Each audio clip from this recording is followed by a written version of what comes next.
La directora de Agricultura de la Diputación Foral de Vizcaya, Ikerne Zuluaga, ha participado este lunes 15 de octubre en el Día Internacional de la Mujer Rural, que se ha celebrado en el municipio vizcaíno de Orduña, con la corresponsabilidad como tema central de la jornada. Se trata de una iniciativa internacional que tiene su origen en la Conferencia de Pekín de 1995 y que busca que las mujeres rurales de todo el mundo reivindiquen sus derechos y una mejor calidad de vida para todas en igualdad de condiciones.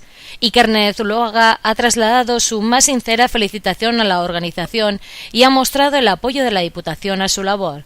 La Diputación Foral de Vizcaya está comprometida con todos los mecanismos para conseguir que las responsabilidades sean compartidas de manera equilibrada y equitativa. También en el mundo rural, ha manifestado la directora de Agricultura. Somos todas y todos los hombres, las mujeres, las empresas, las administraciones, la sociedad en general, quienes tenemos que hacer un pacto para lograr la integración, la participación y la corresponsabilidad en nuestra sociedad, ha indicado Zuluaga, quien ha animado a las mujeres a tener confianza en sí mismas.